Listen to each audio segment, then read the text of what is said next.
इस्लाम में औलाद की तरबियत, पैदाइश की बात फिक्र नहीं होती है, उसके पैदा होने से पहले उसके लिए सही माँ का इंतजाम वहां से होती है शुरू, याद रखिए। तो सबसे पहले नेक बीवी की तलाश या नेक बहू की तलाश। घर का अगर जिम्मेदार ढूंढ रहा है तो नेक बहू की तलाश करेगा, खुद फर्द इंसान ढूंढ रहा है तो वो नेक बीवी की तलाश करेगा। सबसे पहला काम औलाद की तरबियत में इसका हक है। उमर इब्न खत्ताब रजी अल्लाह अन्हु के पास एक मर्तबा एक नौजवान का वाक़या हुआ कि उसके वालिद ने उस नौजवान को खींच कर उमर इब्न खत्ताब रजी अल्लाह अन्हु के पास कहा, अमीरुल मोमिनीन, मेरा बेटा मेरे हुकूक नहीं देता, मेरे अधिकार, मेरे राइट्स नहीं देता है, नसीहत कीजिए, वाज कीजिए, इसे समझाइए। अमीरुल मोमिनीन कुछ बोलने से पहले उस लड़के ने कहा, अमीरुल मोमिनीन एक मिनट रुकिए, जरा रुकिए, पहले ये बताइए मेरे वालिद के मुझ पर क्या हक है, इससे पहले ये बताइए मेरे क्या हक थे मेरे वालिद पर। और सवाल फितरी था, पहले औलाद तो बाद में आती है, तो जाहिर तो उसके पहले हक होते, जब बड़ी होती तो वालिदैन की देती है। तो अमीरुल मोमिनीन ने कहा, औलाद का पहला हक ये है कि उसके लिए नेक माँ की तलाश की जाए, दूसरा हक ये है कि उसका अच्छा सा नाम रखा जाए, तीसरा हक ये है कि उसकी सही से तरबियत की जाए, पढ़ाया और लिखाया जाए। तो उस लड़के ने कहा, अमीरुल मोमिनीन, जो मेरा वालिद मेरी कंप्लेन लेकर आया, शिकायत लेकर आया है, सबसे पहले इसने मेरे नेक माँ का इंतखाब नहीं किया, एक मजूसिया से इसने शादी की। दूसरा, मेरा नाम जो मेरा हक था दूसरा की अच्छा रखे, मेरा नाम गुबरेला रख दिया। गुबरेला समझते ना, वो गोबर के अंदर कीड़ा होता है एक बड़ा काला, वो गोबर जमा करता रहता है। मेरा नाम सही नहीं रखा और मेरी तालीम और तरबियत में इसने जो है कोई मेहनत और मशक्क़त नहीं। तब अमीरुल मोमिनीन उमर इब्न खत्ताब रजी अल्लाह अन्हु ने जो है फरमाया और कहा कि तुम अपनी औलाद का हक नहीं देते हो और औलाद बड़ी होने के बाद जब तुम्हारे हक नहीं देती है तो मुझसे आके हुकूक मांगते हो उसके। समझ रहे बात को? तो औलाद का पहला हक शुरू होता है, तरबियत का पहला मरहला, फर्स्ट स्टेज, उसकी पैदाइश की बात से नहीं। इस बात को खास ध्यान दे, वो है निकाह के लिए सही लड़की का इंतखाब, सही लड़के का इंतखाब, सही बहू का इंतखाब, सही दामाद के इंतखाब से शुरू होता है। इसलिए कि एक दीनदार लड़की ही अपने औलाद को दीन सिखाएंगे, एक दीनदार बाप ही जो है, लड़का जो बाप बनेगा वही अपने बच्चों को दीन की तालीम देगा। अब ये मरहले को छोड़कर आप कहेंगे आप कैसे हमारे बच्चों की तरबियत करें, तो आप अगर पहली स्टेप में गिर जाएंगे तो बाकी का क्या होगा। दीनदारी को अपने निकाह में तरजीह दीजिए। हम कहाँ दीनदारी को अपने निकाह में आज तरजीह दे रहे हैं? तमाम चीज दुनियादारी वाला मामला होता है। लड़की पसंद करना है दुनियादारी, लड़का पसंद करना है दुनियादारी। दीनदारी को सबसे पहले तरजीह दीजिए। और नबी अकरम सल्लल्लाहु अलैहि वसल्लम ने इस बात की वजाहत कर फरमाया, लोग औरतों से 4 चीजों की वजह से निकाह करते हैं। मुत्तफ़क़ अलैह रिवायत है, सही बुखारी और सही मुस्लिम। लोग औरतों से 4 चीजों की वजह से निकाह करते हैं।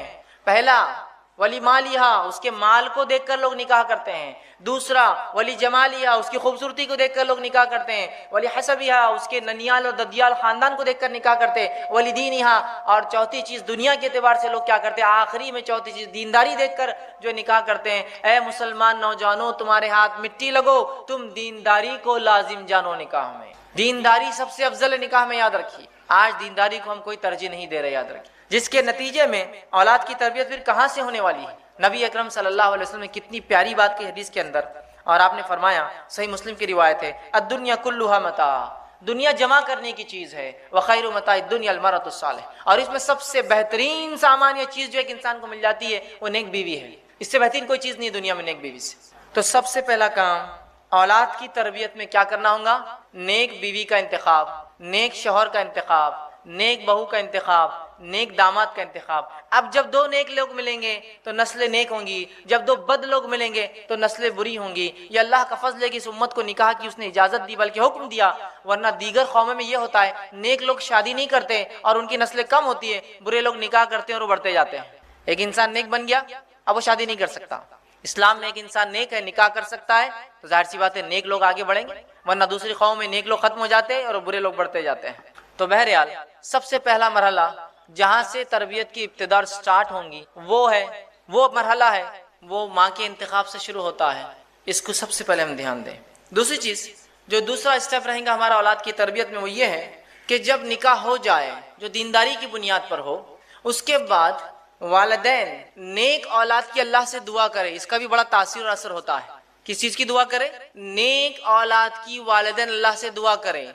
अफसोस की बात यह है, बहुत से लोग निकाह करते हैं लेकिन कभी नेक औलाद की दुआ नहीं करते हैं। नेक औलाद की दुआ करना ये अंबिया अलैहिस्सलातु वस्सलाम की सुन्नत है निकाह के बाद, लेकिन आज हम दुआएं नहीं करते हैं। तो ये बड़ा अहम अमल इनकी तरबियत का हिस्सा है। ये अभी दुनिया में आए नहीं है, लेकिन यहीं से शुरू होती है तरबियत इनकी, कि नेक जो है औलाद की जो है दुआ करें। हमारे पास तो आमतौर से ये होता है कि अगर निकाह के बाद औलाद ना हो तो लोग मुख्तलिफ किस्म के शिर्क और बिदात में लग जाते हैं। एक तो ये पार्ट है, अगर औलाद ना हो तो मुख्तलिफ किस्म के शिर्क और बिदात में लग जाते हैं। अंदाजा लगाइए जो औलाद शिर्क और बिदत के बुनियाद पर वजूद में आएंगी वो औलाद कहाँ से अल्लाह की तौहीद पर चलने वाली होंगी, शिर्क और बिदत में लग जाते हैं। और दूसरा एक अजीब हाल रहता है इस उम्मत का कि जब किसी का निकाह हो जाता है बस हर थोड़े दिन को गुड न्यूज कब है, गुड न्यूज कब है। अब वो बेचारों की क्या प्लानिंग है, उनकी क्या मुसीबतें हैं, उनकी क्या परेशानियां हैं, सबको गुड न्यूज ही चाहिए बस। और हर कोई दूसरे से गुड न्यूज कब है, गुड न्यूज कब है। और वो परेशान बेचारे आपस में कि हम तो कोशिश कर रहे हैं भाई लेकिन अल्लाह नहीं औलाद दे रहा तो अब हम क्या करें। और जहनी तौर से वो परेशान हो जाते हैं। तो ये सबसे पहले इस नहीं बल्कि ये दुआ करे कि अल्लाह नेक औलाद अता फरमा। अच्छा, औलाद की नेकी की दुआ तो नहीं होती है, जो कुछ दुआ होती है क्या होती है हमारे पास, निकाह हो गया किसी का, बूढ़ी औरतें होती है घरों में, वो दुआ देती है अल्लाह तुमको चांद सा बेटा दे। कैसा बेटा चाहिए होना भी तो चांद सा। अगर मैं कहता हूँ अल्लाह ने वाकई में दुआ सुन ली तो एक तो गोल सूरत का पैदा होगा और इतना चमकदार कोई इंसान होगा तो कोई पसंद करेगा उसको, धब्बे वाला और एकदम चमकदार, और वो भी चांद सा। क्या चाहिए, बेटा ही चाहिए। है नहीं है ये बात आम। दुआ क्या करनी चाहिए औलाद के लिए, कैसी औलाद की दुआ करनी चाहिए, आइए वो दुआ हम देखते हैं। सूरह साफ़ात सूरह नंबर 37 आयत नंबर 100 में अल्लाह रब्बुल इज्जत फरमाता है, और इब्राहिम अलैहिस्सलातु वस्सलाम ने जब दूसरा निकाह किया, चूंकि आपको पहली बीवी से औलाद नहीं थी, तो दुआ की और फरमाया रब्बी हबली मिनस सालिहीन, अल्लाह नेक औलाद अता फरमा। यह है दुआ। लड़का हो, लड़की हो, गोरा हो, ठीक है, या काला हो, जो है जिस तरह से हो, सेहतमंद हो, बीमार हो, लेकिन नेक होना अल्लाह असला है। सालेह औलाद अता फरमा, साले औलाद की दुआ कीजिए, नेक औलाद की दुआ कीजिए। इसलिए कि बहुत सी बार औलादे तो जो है हो सकता है जैसी दुआ करी चांद जैसा बड़ी खूबसूरत हो जाए, लेकिन अगर उसमें गुण ना हो अच्छे तो क्या फायदा। एक तरफ देखिए आप इधर अबू लहब है जिसके ताल्लुक से रिवायत में आता है कि उसके किसी बेटे का नाम लहब नहीं था, लेकिन इतना गोरा चट्टा था, अरब था, कि जब खुश होता या गुस्से में आता तो आंख के अंगारे के साथ लाल हो जाता। लहब आंख के अंगारे को कहते थे। अबू लहब फायदा है उसकी उस गोरी चमड़ी का कुछ। और वहां बिलाल है जो हबशी है, नस्लन जो है वो जो है अबिसिनियन है, हबशी है, गुलाम है। देखने के एतबार से रिवायत में आता चपटे हैं, गाल चपटे हैं, होठ मोटे मोटे हैं, काले हैं, लेकिन बिलाल जन्नत में जाएंगे। नबी अकरम सल्लल्लाहु अलैहि वसल्लम फरमाते हैं मैं जब मेराज में गया तो बिलाल तुम्हारे चप्पलों की खड़ाओं की आवाज मैंने जन्नत में सुनी, तो बिलाल जन्नत जाएंगे। अबू लहब का तो ऐलान हो गया दुनिया के अंदर ही। तो असल चीज नेकी है, नेकी, नेकी की दुआ। तो ये दुआएं असर रखती है, औलाद की तरबियत का मरहला है। दूसरा हम देखते हैं इब्राहिम अलैहिस्सलातु वस्सलाम औलाद की दुआ करते हैं। सूरह गाफिर सूरह नंबर 40 आयत नंबर 14 में रब्बी जालनी मुक़ीमस्सलाति व मिन ज़ुर्रियती रब्बना व तक़ब्बल दुआ, ऐ अल्लाह मुझे और मेरी ज़ुर्रियत को नमाज का पाबंद बना, नमाज कायम करने वाला बना। औलाद पैदाइश से पहले नेक और नमाज कायम करने वाले औलाद की दुआएं हो रही है। इसी तरह ज़करिया अलैहिस्सलातु वस्सलाम ने जब दुआ की औलाद की, सूरह आल इमरान सूरह नंबर 38 में अल्लाह ने फरमाया कहा रब्बी हबली मिन लदुनका ज़ुर्रियतन तय्यिबा, ऐ अल्लाह मुझे नेक औलाद अता फरमा। तो नेक औलाद की दुआ हो, निकाह के लिए नेक लड़की का इंतखाब, उसके बाद औलाद के लिए नेक होने की दुआएं की जाए। दूसरा स्टेप। तीसरा मरहला जो हमें करना है, तीसरा स्टेप औलाद की तरबियत में, वो क्या है, वो ये है कि इस्लामी तरीके से औलाद का इस्तेकबाल होगा जब वो दुनिया में आएंगी। हमारे पास जब औलाद अल्लाह दे देता है, अता फरमा देता है, उसका इस्तेकबाल गैर इस्लामी रसूमात से होता है। जिस काम की शुरुआत ही गैर शरई हो उसका खात्मा कैसा होगा अंदाजा लगा लीजिए। गैर इस्लामी रसूमात से वेलकम करते अपने चिल्ड्रंस को, अपने बच्चों को हम लोग इस दुनिया के अंदर। इस्लामी रसूमात से वेलकम कीजिए। और इस्लामी रसूमात क्या है वेलकम करने के, कि जब बच्चा पैदा हो तो किसी नेक इंसान के पास उसे ले जाया जाए, वो खजूर चाबेगा और उसके मुंह में जो है डालेगा। उसके बाद जब 7 दिन हो जाए, 7 दिन इस्लामी एतबार से 7 दिन हो जाए तो 7वें दिन उसके लिए अकीका किया जाए, उसका अच्छा सा नाम रखा जाए, ठीक है, और उसके सर के बाल निकाले जाए और उन बालों के वजन के बराबर सोना चांदी या रुपया तकसीम किया जाए। और एक अमल सहाबा से मिलता था, जब सर के बाल निकालते तो दूध में जाफरान डालकर वो सर के ऊपर लगाया करते। ये सब करना है। अब हमारे बच्चों का वेलकम कैसे होता है, कैसे होता है, एक होता है छठी 6th डे प्रोग्राम, एग्जैक्टली शरीयत के बतावे 7वें दिन से एक दिन पहले होता है, लेकिन शरीयत जो बताती 7वें दिन नहीं होता है। छठी की एक कोई रस्म होती है, आपके पास पता नहीं अलग होती होंगी, लेकिन होती है हर जगह। पूरी औरतें जमा होती है, वो तो दिया जलाती है, उस पर कुछ काजल जमा करती है, छोटे छोटे बर्तन बच्ची हो तो लाके दिए जाते हैं, लड़का हो तो कुछ तोहफे तहफ दिए जाते हैं। ये छठी होता है। और इसके बाद 40वें दिन एक प्रोग्राम होता है, उसको बोलते हैं चिल्ला। बड़े धूमधाम से वो चिल्लाए आ जाइए, चिल्लाए आ जाइए, कार्ड भी तकसीम होते हैं, हॉल लिया जाता है। जिस बच्चे का वेलकम गैर शरई बुनियादों पर हो रहा है, जिसका वेलकम 7th डे होना चाहिए था, 7वें दिन जो अकीका होना चाहिए था, नाम, वो तमाम चीजें छोड़कर हम गैर इस्लामी रसूमात अपनाते हैं। फिर बोलते हैं अल्लाह ये बच्चे हमारे बेदीनी क्यों हो जा रहे हैं? इसलिए कि आपने तो शुरुआती उनकी बेदीनी से की। कोशिशें असरात रखती है अपने अंदर, ये बात तय है ना, कोशिशें असरात रखती है, बात तय है ना। क्या कोशिश की उस बच्चे के वेलकम के लिए आपने? ये गैर इस्लामी तरीके। और अगर कोई कहे कि बस 7वें दिन अकीका करना, अरे जाने दो, देखेंगे फला है, ये है, और कितने लाख बहाने। नहीं, वो बच्चा अभी जो नानी के घर पैदा हुआ तो अभी बीवी जो यहाँ नहीं है, बच्चा नहीं है, तो अभी अकीका क्या? नहीं, अभी एक साथ अपन 4-5 बच्चे जमा करेंगे, फिर एक साथ अकीका करेंगे, चाहे बड़ी दावत एक साथ हो, है ना।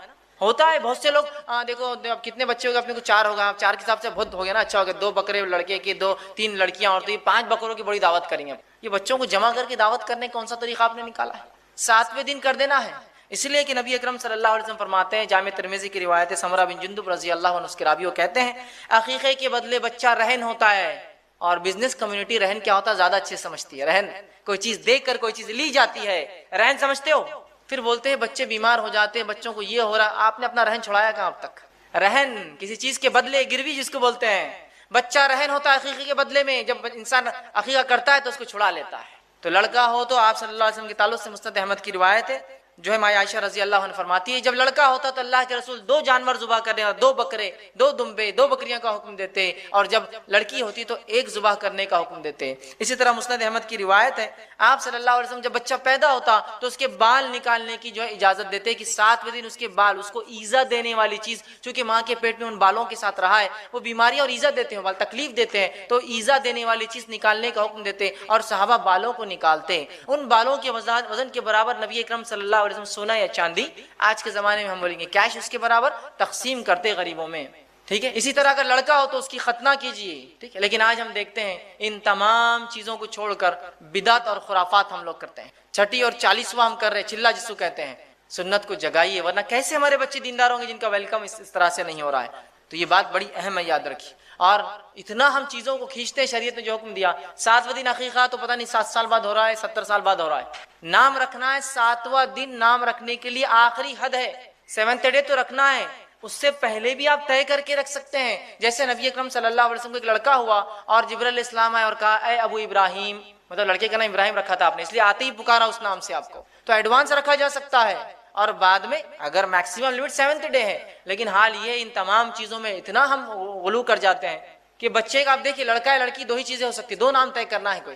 लेकिन उसमें भी ऐसा मामला है कि बच्चा पैदा हो गया, कई महीने का हो गया, तो नानी अलग पुकार रही है, दादी अलग पुकार रही है, दादा का लाड़ का नाम अलग, नाना का लाड़ का नाम अलग, बाप अलग और माँ अलग, चुन्नू, मुन्नू, टट्टू, लट्टू, टिंकू, सब नामों से है, सिवाय इसके कि 7वें दिन जो नाम उसका हकीकी था वो छोड़कर सब हो रहा है। और नाम फिर तलाश भी क्या होता है, तो यूनिक नाम लगता है हमको, यूनिक समझते ना, सबसे हटकर नाम चाहिए। अगर कोई आगे पूछिए बच्चे का नाम क्या रखो, लड़का है लड़की है, लड़का है अब्दुल्ला रखो, अब्दुल्ला बहुत पुराना नाम है, अब्दुलरहमान रखो, ये तो और भी पुराना दिख रहा। फिर कौन सा, अच्छा मोहम्मद रख दो, अरे नहीं ये नाम नहीं रख सकते, बेहुरमती हो जाएंगे। अच्छा ठीक है सुलेमान, अरे तो नबी का नाम ये नहीं रख सकते, ठीक ये भी नहीं, क्या रखते फिर? यूनिक नाम चाहिए। तो मैं हमेशा कहता हूँ, जो लोग कहते हैं यूनिक नाम चाहिए, तो यूनिक तो बहुत से नाम होते हैं, आप बहुत सारे नाम रख सकते हैं। स्टेरिंग नाम रख दीजिए आप किसी बच्चे का, स्टेरिंग खान, कितना अच्छा नाम है, यूनिक। किसी का नाम स्टेरिंग सुना आज तक आपने, है ना? Bumper Khan, steering Khan, mudguard Khan, कहीं भी नहीं मिलेंगे आपको। यूनिक, एकदम सबसे हटकर यूनिक नेम सही है पूरे। नबी अकरम सल्लल्लाहु अलैहि वसल्लम फरमाते हैं, नामों में जो अल्लाह को सबसे ज्यादा बेहतरीन नाम, पसंदीदा नाम है अब्दुल्ला और अब्दुर्रहमान है। उसके बाद अंबियाओं के नाम,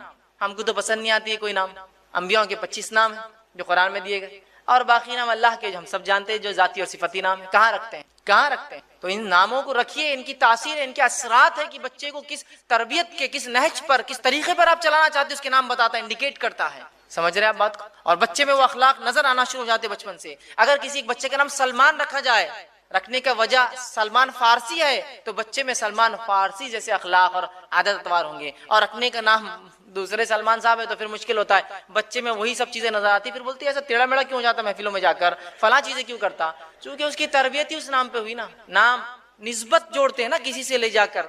एक नौ मुस्लिम थे, उनसे पूछा गया कि आप क्या नाम पसंद करेंगे अपने लिए, तो कहा मैं पसंद करूंगा अब्दुल मुमीत। आपने अब्दुल हाई नाम तो बहुत सुने होंगे ना, जिंदगी देने वाले का बंदा। तो कहा मेरे को नाम पसंद है अब्दुल मुमीत, मौत को देने वाले का बंदा। तो लोगों ने कहा अब्दुल मुमीत कहाँ नाम रखते हैं लोग, तुम्हें क्यों पसंद है? तो कहा मुझे इसलिए पसंद है कि मौत के बाद तो अपने रब से मिलूंगा जाकर, इसलिए अब्दुल मुमीत, मौत का देने वाला। तो नाम रखिए अल्लाह के, अंबियाओं के, और जो है सहाबा के नाम जो है हम रख सकते हैं। चौथी चीज जो औलाद का हक भी है, ये पूरे हुकूक भी याद रखिए, नेक माँ का चुनना, दुआएं करना, ठीक है, उसके अकीका करना, ये सब हक भी है उसके, याद रखिए, और तरबियत का हिस्सा भी है। चौथा उसका हक भी है और तरबियत का हिस्सा भी वो ये है कि रज़ात, दूध पिलाना उसको, ये उसका हक भी है, ये तरबियत का मरहला भी है। ठीक, ये बड़ी अहम चीज़ है, इसलिए कि माँ का दूध वो तकाज़ों को पूरे करता है जो सेहत के लिए, तंदुरुस्ती के लिए, तवानाई के लिए ज़रूरी है, और साथ में वो ग़िज़ाइयत भी होता है उसके लिए, याद रखिए। और इससे बढ़कर जो चीज़ होती है वो ममता है, वो रिलेशनशिप है, वो मोहब्बत और उल्फत जो माँ से होती है, जो दूध के डब्बों में वो सिफत नहीं आ सकती कभी, याद रखिए। मजबूरियाँ अलग चीज़ होती है। इसी तरह हम देखते हैं अम्र बिन आस रज़ी अल्लाह अन्हु अपने बीवी से कहा करते थे जब अपने उनके बच्चे को दूध पिलाती कि देख अपने बच्चे को ऐसा दूध ना पिलाना जैसे जानवर अपने बच्चों को दूध पिलाते हैं, इसलिए कि दूध इस नियत से, इस मोहब्बत और उल्फत से पिलाना कि तुझ पर अल्लाह की एक मखलूक डिपेंड है और वो परवरिश पा रही है, यही बच्चा आगे चल के अल्लाह की इबादत करेगा और कहीं नेक काम करेगा, इस नियत से उसे दूध पिलाना। तो क्या तरबियत होंगी ऐसे माहौल में उन बच्चों की जिनके वालिदैन दीनदारी को तरजीह दे रहे हैं, इंतखाब निकाह में दीनदारी है, औलाद की पैदाइश के लिए दुआएं हो रही है, औलाद की पैदाइश के बाद उसके अकीक़े हो रहे हैं, जो अहकामात पूरे हो रहे हैं, उसको रज़ात का उसका हक दिया जा रहा है। इन बच्चों की तरबियत बहुत मुख्तलिफ होती है, याद रखिए भाई। पांचवा नुकात जो तरबियत का वो ये है जो जब बच्चा बोलने लगे, वैसे तरबियत के 3 फेज होते हैं, पहला घर के अंदर, दूसरा स्कूल और मदरसे वाला फेज, और तीसरा समाज वाला फेज, सोसाइटी वाला फेज। तो अब ये फेज चालू हो रहा घर वाला। अब बच्चा पैदा हो गया, अकीका हो गया, नाम रख दिया, ठीक है, रज़ात का उसका हो गया। अब रज़ात के ही उम्र के अंदर कभी कभार बच्चे बोलने लगते हैं, या उसके बाद 2 साल तक बच्चे बोलने लगते हैं। अब जब बच्चा बोलने लगे तो तरबियत का एक अहम मरहला चालू हो जाता है। हालांकि बच्चा जब नहीं भी बोलता है तो वो तरबियत पाता होता है, सीखता रहता है। वो इस एतबार से कि बच्चे बोलते नहीं है लेकिन जो सुनते हैं उनको कैप्चर करते रहते हैं, और जब बोलना सीखते हैं तो वही बातें बोलते हैं जो वो बचपन में सुनते आ रहे थे, बचपन में सुनते आ रहे थे, याद रखिए। ये बड़ी अहम बात है, याद रखिए। तो उनको अल्लाह का नाम लेना सिखाए, इसलिए कि नबी अकरम सल्लल्लाहु अलैहि वसल्लम फरमाते हैं जिसका पहला कलमा ला इलाहा इल्लल्लाह और जिसका आखिरी जुमला जिंदगी का ला इलाहा इल्लल्लाह रहा, वो कामयाब हो जाएगा। अब पहला जुमला एक बच्चे का ला इलाहा इल्लल्लाह कैसे होगा, मुझे बताइए। क्या आपका बच्चा 2 साल का होते डायरेक्ट ला इलाहा इल्लल्लाह बोल देगा? जब तक कि वो बचपन से, उसकी छोटी उम्र से, उसके झूले में जब था और माँ, उसकी माँ उससे कहती थी कहो ला इलाहा इल्लल्लाह, और बाप कहता था बोलो ला इलाहा इल्लल्लाह, तो बच्चा जब बड़ा होगा बार बार सुनता है ला इलाहा इल्लल्लाह, ला इलाहा, माँ बोलती है, बाप बोलता है, चचा बोलता है, मामू बोलता है, नानी बोलती है, नाना बोलता है, तो बच्चा जब पहला जुमला निकालेगा ला इलाहा इल्लल्लाह निकाल। लेकिन अब हम क्या सिखाते, बच्चा बोलने लगा तो बेटे मम्मी बोलो, अब्बू बोलो, ठीक है, अम्मा और अब्बा तो बोलेंगे ही ना वो जिंदगी में। जब बात सीखेंगे तो सब चीजें बोलेंगा वो, लेकिन अगर शुरुआत ला इलाहा इल्लल्लाह से हो, कितनी बड़ी बात। या बोलो अल्लाह, बोलो बेटे अल्लाह, तो बच्चा फिर सुनता है कि मेरे माँ बाप कुछ उभार रहे हैं मुझे किसी चीज की तरफ, अल्लाह अल्लाह, तो अल्लाह बोलेगा। हमारे पास तो ये कि अल्लाह तो बहुत, उससे ज्यादा कुछ दूसरी चीजें सुनता है दिन और रात, है ना। टीवी के सामने बच्चा पड़ा है, छोटा सा बच्चा 2-3 बार टीवी देखते रहता है, और वालिदैन फख्र से बोलते हैं इतना छोटा लेकिन इतनी टीवी देखता, सुनता ही नहीं हमारी। तो फिर वो ला इलाहा नहीं बोलता हो, फिर वो क्या क्या बोलते हुए बड़ा होता है, वो बोलने की जरूरत नहीं होती। माँ बाप को कभी बोलते हैं मेहमान है तो अपने बच्चे को अंदर रखो, ये कुछ भी बकता आकर, कुछ भी बकता अंदर करो, क्यों, तो जो सुना वो बक देता है। तो बच्चे एक रिकॉर्डर होते हैं, एम्प्टी रिकॉर्डर, जो सुनते हैं रिकॉर्ड करते जाते हैं, रिकॉर्ड करते जाते हैं, और जब बोलते हैं वो सब बोलते हैं जो उन्होंने इतने 1-2 साल में रिकॉर्ड किया है, बकने लग, बोलने लग जाते हैं, समझ रहे आप। तो उन्हें अल्लाह का नाम लेना, वो उम्र से जब 1 महीना 2 महीने का है तब से उसको तरगीब दो, बेटा कहो ला इलाहा इल्लल्लाह। तो जब वो बोलेगा पहली बार 12 महीने में या 13 महीने में या 14 महीने में या 2 साल में, तो कहेंगे ला इलाहा इल्लल्लाह। बड़ी बात है, याद, ये बड़े अहम मराइल है। बोलता है, हमारे पास तो हाल ये है कि उसे तोतली जबान में गालियां सिखाते हैं लोग, सिखाते नहीं सिखाते हैं। अरे देखो हमारा बच्चा कितनी तोतली जबान में तुत्ते बोलता है, सिखाते नहीं सिखाते हैं। और मेहमानों के सामने बोलो बेटा बोलो, एक बार बोलो अंकल को कैसा आप बोलते, तो अंकल को आगे बोलता तुत्ते। अब उसके बाद जब बड़ा होता और जब वो सही जबान सीखता और जब बोलता अंकल को कुत्ते, तो फिर पता चलता अंकल को क्या हुआ, और माँ बाप को पता चलता अब क्या हुआ, होता ही नहीं होता है। और याद रखिए एक बात, वो लोग खासतौर से जो बच्चों को गलत अल्फाज सिखाते हैं, नबी अकरम सल्लल्लाहु अलैहि वसल्लम की उस बात को याद रखिए कि जो इंसान किसी की तरगीब देने पर कोई नेकी या कोई बुराई करेगा, जब तक वो नेकी चलते रहेंगी सवाब मिलेगा, जब तक वो बुराई चलते रहेंगे उसका जो है गुनाह मिलता रहेगा। एक मासूम बच्चे को एक गंदा कलमा सिखाना वो जिंदगी भर का वबाल ले लेना है, और एक बच्चे को सही तरबियत देके अच्छे जुमले सिखाना। तो हमारा तो काम ये हो कि हम दूसरों के बच्चों को गोद में ले तो कहा बेटा ला इलाहा इल्लल्लाह, ताकि बच्चा कहे अंकल भी ला इलाहा इल्लल्लाह बोलते, अब्बू भी ला इलाहा इल्लल्लाह बोलते, मम्मा भी ला इलाहा इल्लल्लाह बोलते, दादा भी ये बोलते, मुझे बोलना जरूरी ला इलाहा इल्लल्लाह। माहौल और समाज बनाइए इस तरह से। तो बच्चे की तरबियत जब बच्चा बोलने लगे, और एक बात याद रखे, माँ की गोद बच्चे का पहला मदरसा है, फर्स्ट स्कूल है उसका। वो स्कूल में उसको राइट काइंड ऑफ गाइडेंस और तरबियत या उसकी जो है परवरिश बहुत ज्यादा जरूरी, याद रखिए। अगर ऐसा ना हुआ तो बहुत सारी बुराइयां समाज में फैल रही है और फैलती जाएंगी। छठा नुकात जो वो ये है कि औलाद के बीच अदल करे, अब एक औलाद हुई, तरबियत का मरहला हुआ, सेकंड के टाइम आप आदी हो जाते, पहले से प्रैक्टिस होती है आपको क्या क्या आपने किया था। अब एक से ज्यादा औलादें आपको हो गई, तो इनमें इंसाफ करें। बहुत सी मर्तबा औलाद में इंसाफ ना करने की वजह से औलाद को आप चाहे कितनी तरबियत करें उनकी तरबियत नहीं होती। क्यों? लड़का और लड़की का फर्क, लड़के और लड़के में फर्क कि गोरा लड़का और काला लड़का किसी का है, दो लड़के हैं डबल शेड के अंदर, एक लड़का बहुत गोरा है एक लड़का बहुत काला है। तो आप देखिए माँ बाप फर्क करते हैं, अदल नहीं करते बच्चों में। कहाँ है मेरा गोरू, आ बेटा इधर। तो गोया वो दूसरा बच्चा जैसे कम रंग होता है वो सिर्फ देखते रहता है, मेरा वालिद क्यों करता है मेरे साथ ऐसी नाइंसाफी। बच्चे बहुत ज्यादा गौर करते हैं और बहुत जल्दी नतीजे निकाल लेते हैं। लड़का और लड़की का फर्क कि लड़की उम्र में 10 साल बड़ी है आपके बेटे से, और आप उस बहन को, उस छोटे से भाई को भैया बोलने लगाते हो। बोलती मैं 10 साल बड़ी हूं और मैं भैया क्यों बोलूं इस लड़के को। नहीं बेटे तुमको भाई है, मतलब एहसान हुआ तुम पर, अल्लाह ने क्या तुमको भाई दे दिया। वो भाई बोलेंगी उसको, वो बोलेंगे उसको बहन और बाजी, वो नाम लेंगी उसका, छोटा है उससे 10 साल। नहीं भैया बोलो, भाई है ना तुम्हारा, रिस्पेक्ट करो उसकी। ये नाइंसाफी है। लड़की और लड़के में नाइंसाफी, लड़के और लड़के में नाइंसाफी, ये इस्लाम में दुरुस्त नहीं है, पसंदीदा नहीं है। ये नाइंसाफी से औलाद की तरबियत नहीं हो पाती है, बच्चे नफरत करने लग जाते हैं वालिदैन से। एक मरतबा का वाक़या है, सही बुखारी की रिवायत है। नुमान बिन बशीर रजी अल्लाह अन्हु फरमाते हैं, मेरे वालिद एक बार घर आए और कहा कि मैं नुमान के नाम पर फला जमीन या गुलाम उसे देता हूँ। नुमान की वालिदा बड़ी होशियार औरत थी, उन्होंने कहा कि ये बात जब तक मैं कबूल नहीं करूंगी जब तक नबी अकरम सल्लल्लाहु अलैहि वसल्लम के पास चलकर आप ये ना कहें। वो तीनों मिलकर जाते हैं, नबी अकरम सल्लल्लाहु अलैहि वसल्लम के पास जाते हैं और नोमान भी साथ होते हैं। उनके वालिद कहते, उनकी वालिदा कहती है अल्लाह के रसूल, नोमान के वालिद ने नोमान बिन को जो है, बशीर ने जो है नोमान को जो है गुलाम दिया है तोहफे में, तो क्या ये ठीक है? तो अल्लाह के रसूल ने फरमाया कि तुम्हें कितने बच्चे हैं, क्या सिर्फ एक ही है नोमान? तो कहा नहीं और भी है। तो क्या तुम सबको गुलाम दे रहे हो तोहफे में? तो कहा नहीं। तो फिर कहा मैं ऐसे जुल्म के मामले पर गवाह नहीं बनता कि एक बच्चे को दिया या दूसरे को नहीं। बहुत से वालिदैन होते तोहफा ले जाते हैं, 2 बच्चे घर में एक को ले जाते हैं, नहीं मेरा एक बहुत सुनता दूसरा नहीं सुनता तो एक को दूंगा। नहीं, तोहफे तहफ में नाइंसाफी नहीं। हत्ता कि अगर नाफरमान औलाद भी है तो विरासत में हिस्सा कम नहीं होता है उसका। जब विरासत में नहीं होता नाफरमान औलाद का तो बचपन में कैसे आप उनसे नाइंसाफी कर सकते हैं। बराबर तोहफे लाइए, बराबर सलूक कीजिए दोनों के साथ, लड़का हो लड़की हो, लड़का हो लड़का हो, दोनों में हर इंसान की अलग सिफतें और खसलतें होती हैं जिनकी वजह से कुछ आपको पसंद होंगी कुछ नहीं, लेकिन इससे औलाद में फर्क मत कीजिए, भेदभाव मत कीजिए। 7वां मरहला, 7वां पॉइंट जो औलाद की तरबियत में ये है कि इन्हें अकीदा सिखाए। जब बच्चे अब बोल रहे हैं, आपने उन्हें कलमे सिखाए, अच्छी अच्छी बातें सिखाई, उसके बाद उन्हें अकीदा इस्लाम सिखाए, अकीदा इस्लाम सिखाए। और ऐसे नहीं कि अकीदा इस्लाम को उस्तादी सिखाएंगा, घर में वालिदैन सिखाएंगे, माँ सिखाएंगी, बाप सिखाएंगा उसे अकीदा। अल्लाह रहम करे ऐसी माँ पर और ऐसे बाप पर जो बच्चे के साथ घूम रहे हैं, फिर रहे हैं और चलते और फिरते उन्हें अकीदा सिखाते हैं कि बाहर निकले बेटा, ये झाड़ है, ये कितना हरा है, ये हमें हवा इनसे जो फला होती है, ये कार्बन डाइऑक्साइड पीते हैं, ऑक्सीजन देते हैं, इन्हें किसने बनाया? अल्लाह ने। उस बच्चे के दिल में अल्लाह की तौहीद जागती है, उसकी रुबूबियत जागती है, उसकी मोहब्बत जागती है। कैसा मेरा रब है जिसने मेरे लिए इंतजाम किया झाड़ों का। और ये जानवर है बेटा, किसने बनाया इन्हें? अल्लाह ने, जिनका हम फायदा उठाते हैं। ये घर हमें दिया, किसने दिया हमें ये घर?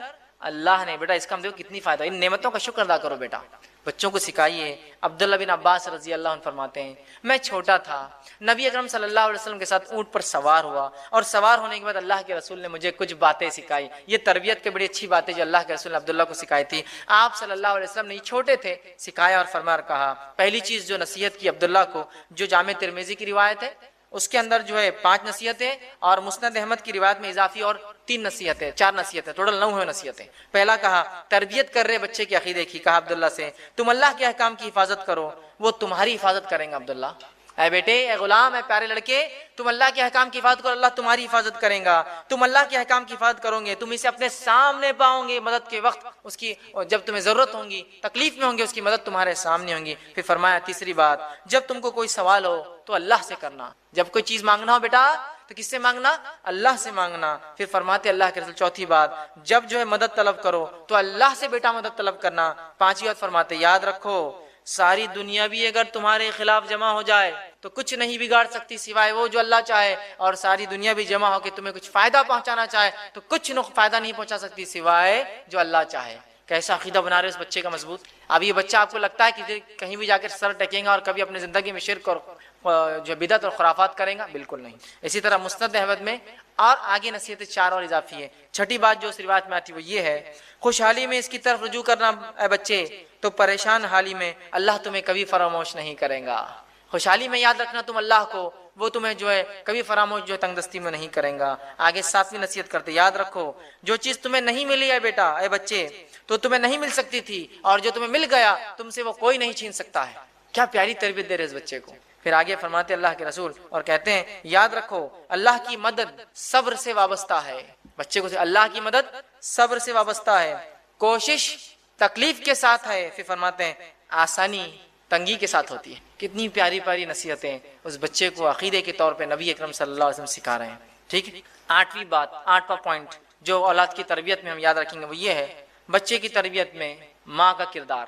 बच्चे की तरबियत में माँ का किरदार। अब आप कहेंगे बाप का किरदार कहाँ गया? बाप का किरदार आ रहा है, बाप का किरदार आ रहा है, लेकिन पहले माँ का क्यों रखा मैंने? पहले क्यों रखा? इसलिए कि माँ औलाद की तरबियत के लिए असल जिम्मेदार है। बाप भी है लेकिन माँ असल है। आप कहेंगे वो कैसे? अबू दाऊद की रिवायत, एक शख्स आकर कहता है अल्लाह के रसूल सल्लल्लाहु अलैहि वसल्लम, मेरे माँ बाप में से मेरी खिदमत का पहला हकदार कौन है?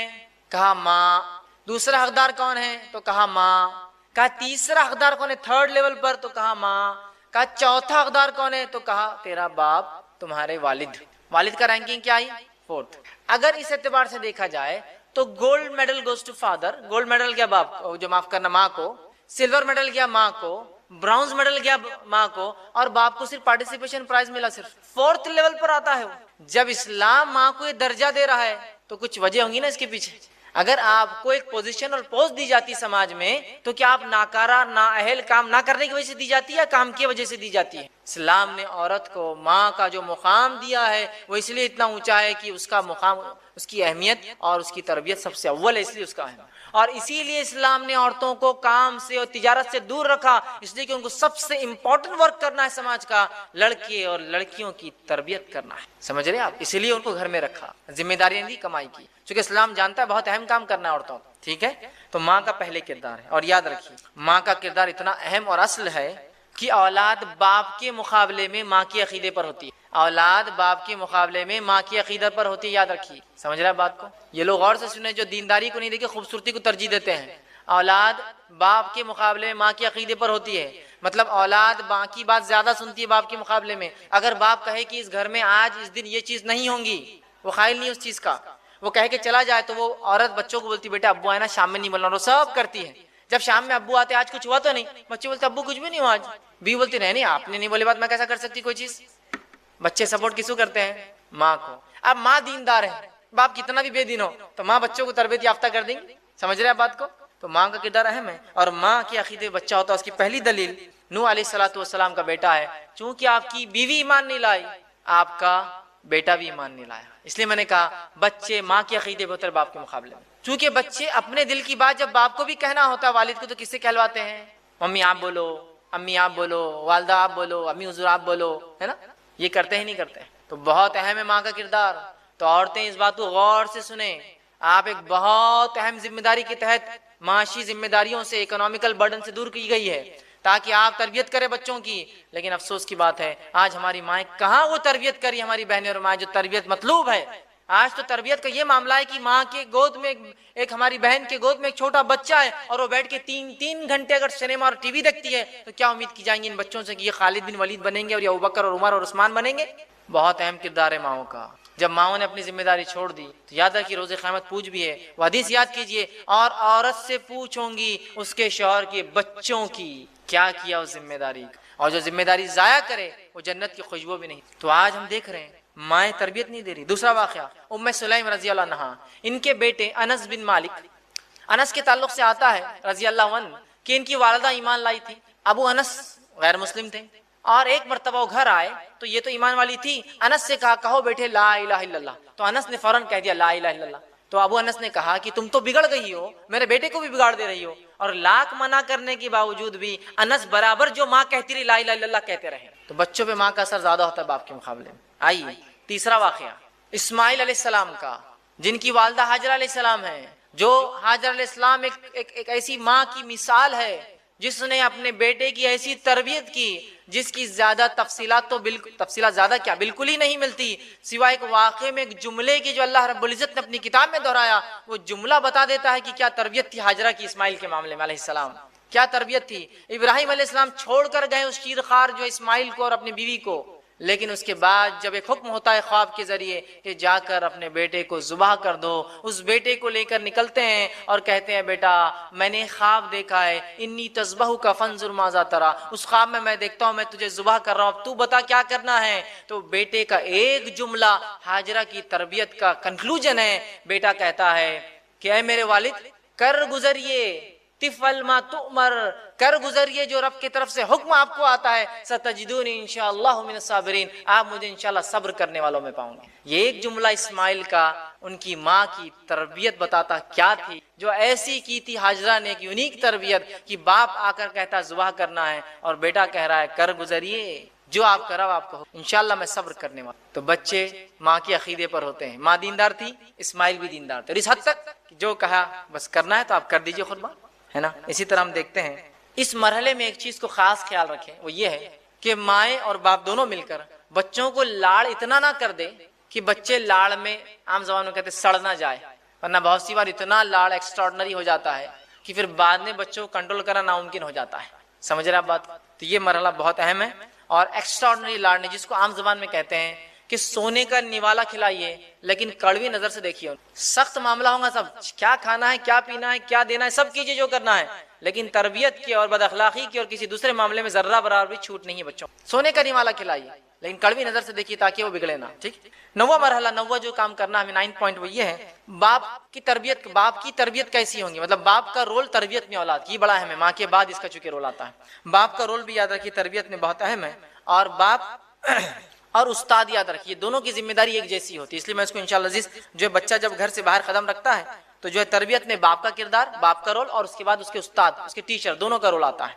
तो बाप होने के नाते एक इंसान जो अपने बच्चे पे चेक रखे, चेक समझते हैं आप, मतलब ये कि दिन भर वो माँ के साथ था, शाम में आके आज सताए तो नहीं, आज दुआएं याद हुई, आज अरबी बराबर हुई, आज स्कूल गए थे, आज होमवर्क हुआ, आज दुआएं फलां हुई, आज ये जिक्र हुआ था कि आज पूरा चेक, पड़ोसियों को तकलीफ तो नहीं देगी, पूरा चेक किया वालिद। और अगर कहीं चूक हो और उसकी बीवी आकर कंप्लेन करे बच्चे की माँ, तो वालिद उसको सीरियसली ले और बच्चों की तंबी करे, डांटे और समझाए कि आइंदा ये गलती मैं नहीं सुनूंगा आपकी। जैसे एक माँ टीचर होती है तो बाप एक एग्जामिनर जैसा है कि आके वो चेक करेगा कि क्या हुआ, सही हुआ नहीं हुआ तरबियत। वरना बहुत सी बार माँ तो अनथक कोशिश करती है, शाम में बाप आके पूरी मेहनत पानी फेर देता है कि बच्चे आके बोलते हैं अब्बू अब्बू आज अम्मी ने ऐसा करे, और उल्टा जो है वो आदमी उसकी बीवी कहता है क्यों ऐसा करे मेरे बच्चों को।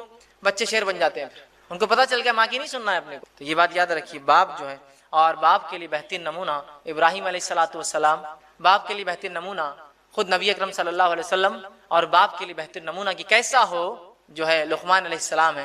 कुरान के मुख्तलिफ अब्वाब उठाइए और इनकी जिंदगियों को देख लीजिए तो पता चलेगा बाप कैसा होना चाहिए। ठीक, इसी तरह 10वां नुकात वो ये है, बच्चे की तरबियत में स्कूल और दरसगाह का रोल, स्कूल और दरसगाह का रोल। अब बड़े अहम हम इशूज की तरफ जा रहे हैं, इसलिए कि अब घर में तरबियत हो रही है, लेकिन अब राइट काइंड ऑफ एजुकेशन अगर बाहर नहीं मिलेगा तो उसके भी बहुत खतरनाक नताइज निकलते हैं, याद रखिए। जैसे कि जो है स्कूल और दरसगाह का जो रोल जो बच्चे की जिंदगी में होता है तरबियत में बड़ा अहम है, याद रखिए। इसलिए कि माँ बाप की तरबियत के बाद अब स्कूल अपना रोल, या मदरसा जिसको कहिए, स्कूल कहिए, वो रोल अदा करता है। लेकिन आज हम देखते हैं हमारे पास मजहबी स्कूलों का वजूद ही नहीं। मदरसा एक अलग चीज है, ऐसे स्कूल की तो हमारे कितने परसेंटेज बच्चे मदरसों में जाते बताइए आप? पूरे उम्मत के मैं समझता हूँ 3 से 4 या 5 या 10% बच्चे मदरसों में जाते हैं, बाकी बच्चे कहाँ जाते हैं? स्कूल। आज हमारे पास इस्लामिक स्कूल का कोई तसव्वुर नहीं है, लेकिन आज ऐसे स्कूलों की इतनी सख्त कमी है, अरे स्कूल तो बहुत दूर की बात है, ऐसी दीनी दरसगाहों की भी कमी है जो दीनी दरसगाह हमारे बच्चों को किताब और सुन्नत के मुताबिक तालीम दे। होता है ना कुछ स्कूल चलिए अब नहीं है ऐसा स्कूल, तो हमारे बच्चे स्कूल अलग पढ़ते हैं, मदरसा जाते हैं, जहाँ के मकतब में सीखते हैं, उन मकतबों का भी इंतजाम नहीं है। और अगर ऐसे इस्लामिक स्कूल नहीं है तो उन्हें डालिए, और अगर नहीं हो सकता तो अपने बच्चे को बहुत तय करके ऐसे सेकुलर स्कूल्स में डालिए जहाँ मजहब की कोई छाप ना हो, वरना पता नहीं वो कौन कौन से मजहब के बचपन से कायल हो जाएंगे। याद रखिए बच्चे बड़े असर लेते हैं चीज़ों का। तमाम तर वसाइल होने के बावजूद भी हमने आज जो है स्कूलों में जो है वो नज़्म इस्लामिक स्टडीज़ का नहीं लाया, या ऐसे मकतब और मदारिस नहीं कायम करे जो खालिस किताब और सुन्नत की तालीम दे। इसी तरह आज हम देखते हैं जो कुछ थोड़े बहुत पेरेंट्स हैं जो ध्यान देते हैं वो सिर्फ दुनियावी एजुकेशन पर देते हैं, दीनी एजुकेशन गायब है उनके पास, सिर्फ दुनियावी एजुकेशन। दीनी तालीम को भी अहमियत दीजिए, उसके लिए नज्म कायम कीजिए, उसके लिए सिस्टम बनाइए। याद रखिए जितना पैसा स्कूल में डालते हैं मैं समझता हूँ उससे ज्यादा पैसा आपने दीनी तालीम में डालना चाहिए, इसलिए कि अगर ये बच्चा मर जाएगा तो आखिरत में जो चीज काम आएंगी वो यही तालीम है। इसके लिए हम जो है कोशिश करें और इसके लिए हम तमाम जिम्मेदार हैं। 11वां पॉइंट वो ये है, और इंशाल्लाह कुछ और पॉइंट्स की बात खत्म करूंगा, वो ये है कि बच्चे की तरबियत में अब दोस्त और अहबाब मतलब उसके अब दोस्त और फ्रेंड सर्कल का बड़ा इंपॉर्टेंस होता है। अब ये था मरहला पैदाइश, घर की तरबियत वो सब हुआ, स्कूल की तरबियत हो गया। अब आया मामला दोस्तों। एक बच्चे को लाख अच्छी तरबियत देने के बाद भी एक गलत दोस्त पूरी जिंदगी की आपकी मेहनत पे पानी फेर सकता है। लिहाजा हमारे बच्चों के कौन दोस्त और कौन सहेलियां हो ना हो, इसको तय वालिदैन करेंगे, हम करेंगे। बेटा आज किसके साथ है? अम्मी आज हम अब्दुल्ला के साथ है। बड़े अब्दुल्ला कौन है? अब्दुल्ला फला अंकल के बच्चे। अच्छा वो अंकल कौन है? निकालिए डिटेल्स। कहीं ऐसा तो नहीं हमारा बच्चा हरामखोर लोगों के साथ, या ऐसे लोग जो हरामखोरी करते हैं उनके साथ, या लोगों पे और इंसानियत पे जुल्म करते हैं उनके साथ रहे, वरना वो बिगड़ जाएंगे। तो वालिदैन तय करेंगे बच्चे किसके साथ रहेंगे। इसलिए कि नबी अकरम सल्लल्लाहु अलैहि वसल्लम की हदीस है जो अल ईमान में अल्लामा इब्न तैमिया लेकर आए, जिन्होंने इस हदीस को लाया है, जो कि नासिर अलबानी रहमतुल्लाह ने इसको हसन दर्जा दिया। आपने फरमाया कि अल्लाह के रसूल ने, आदमी अपने दोस्त के दीन पर होता है, लिहाजा तुम में से किसी को भी इस चीज का ख्याल रखना चाहिए कि किससे दोस्ती करता है। आदमी अपने दोस्त के दीन पर होता है, लिहाजा तुम में से हर शख्स को ख्याल रखना चाहिए वो किससे दोस्ती करता है। और अरबी का एक मखौला कौल है कि तुम ये ना पूछो कि वो कैसा है, तुम ये देखो कि उसके दोस्त कैसे हैं। मतलब किसी के बारे में मालूमात लेना है तो पूछने की जरूरत नहीं है, उसका फ्रेंड सर्कल देख लिए, आपको पता चल जाएगा कि वो कौन है। समझ रहे आप? तो बच्चों के दोस्त और सहेलियां बगैर वालिदैन के सिलेक्शन के ना हो, ये बात तय हो। 12वीं चीज वो ये है कि बच्चों की तरबियत में खेल कूद का नज्म। बहुत सी बार वालिदैन बच्चों को खेल कूद करने नहीं देते हैं, और एक गलती जो वालिदैन से होती है मालूम वो क्या है? ये गलती को आप अगर सुधारेंगे इंशाल्लाह बहुत ज्यादा फायदा होगा। वो क्या होता है? बच्चा जाकर समझिए टेबल पे हाथ लगा रहा है, ये मत करो। गिलास उठा रहा है कांच का, ये मत उठाओ। गाड़ी पे बैठ रहा है, चाबी ले रहा है, ये मत लो। खाना खा रहा है तो ऐसा मत करो, वहां मत जाओ, यहाँ मत आओ। हम क्या करते मालूम? सिर्फ क्या मत करो, क्या मत करो, नहीं नहीं नहीं नहीं नहीं बोलते हैं। वो दिल में सोचता है दुनिया में लायक है कुछ, हर चीज नहीं और नहीं और नहीं और नहीं थी करने की। तो समझ रहे आप? हर चीज को आप बोलते हैं गाड़ी की चाबी को हाथ मत लगाओ, फौरन आपको बोलना पड़ेगा बेटा गाड़ी की चाबी को हाथ मत लगाओ, आपको दूसरी की ला के देंगे, उससे खेला करो, क्योंकि उसको चाहिए वो चीज। कांच के गिलास को हाथ मत लगाओ, आप स्टील के गिलास से क्यों नहीं पानी पीते और खेलते हो? वहां मत जाओ, इसके बदले बेटा आप यहाँ जाओ ना, उधर खतरा है। ये मत खाओ, इसलिए कि इस्लाम में मना है बेटा, वो क्यों नहीं खाते? फौरन अल्टरनेट दीजिए उसको। ये नहीं तो क्या, ये नहीं तो क्या, ये सुन्नत रसूल है कि अल्लाह के रसूल जब सहाबा किसी अमल से रोकते फौरन अल्टरनेट सोल्यूशन देते। जैसे कि आप सल्लल्लाहु अलैहि वसल्लम फरमाया, एक बार देखा हजरत बिलाल रजी अल्लाह अन्हु 2 नाखिस खजूरें, रद्दी खजूरें लेकर गए और एक अच्छी लाई। आपने कहा बिलाल ये कैसे हुआ? तो कहा मैंने 2 रद्दी खजूरें एक शख्स को दी और उसके बदले में एक अच्छा ले लिया। आपने कहा ऐसा मत करो, इसमें सूद है, तुम 2 रद्दी खजूरें पहले बेचो और बेचने के बाद फिर 1 टोकरी अच्छी खजूर लो। तो पहले आपने कहा ये गलत है और फौरन सोल्यूशन दिया क्या करना है। तो बच्चों को वालिदैन से गलती क्या होती है? ये मत करो मत करो मत करो मत करो मत करो बोलते हैं, फौरन आप बोले ये मत करो और ये करो, ये मत करो बेटा ये करो, ये मत करो ये करो, क्योंकि उनको करना है एक्टिविटी कुछ ना कुछ, फितरत है ना बच्चों की। तो बच्चों की तरबियत में खेलकूद बड़ा इंपॉर्टेंट रोल रखते हैं। हमारे पास पेरेंट्स इस पे ध्यान नहीं देते वालिदैन, खेलकूद का कोई नज्म जिससे उनकी जो एक्स्ट्रा एनर्जी होती है जो बर्न नहीं होती ना, तो फिर वो क्या करते हैं मालूम आपको? कहीं भी यूज करते हैं। बहुत से बार बच्चों को वालिदैन कमरे में बंद रखते हैं, गद्दे फाड़ देते हैं, दीवारों को रंग देते हैं, फिर वालिदैन परेशान होते हैं ऐसे बच्चे कैसे होते जा रहे हैं। आप उनको खेलने लगा रहे, उनके उस जोश और तवानाई को खत्म कीजिए डेली जो डेवलप होती है। चलिए आज खेलना है, आज गार्डनिंग करेंगे बेटा, आज संडे, चलो आज खोदना है, प्लांटेशन करना है अपने को, आज यहाँ जाना है, आज मदद करना है, सोशल सर्विस का काम है अपना। छोटा भी है तो साथ ले जाइए उसको, बच्चे सीखते हैं।